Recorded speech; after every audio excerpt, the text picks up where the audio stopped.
mahal noon sa polis na abot sa standard ko. I do not allow policemen to go to jail. Go ahead. Utang na loob ng pamilya ko.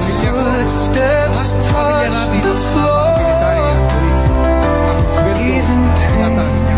Hindi namin siya makakalimutan. Ipaglalaman namin siya.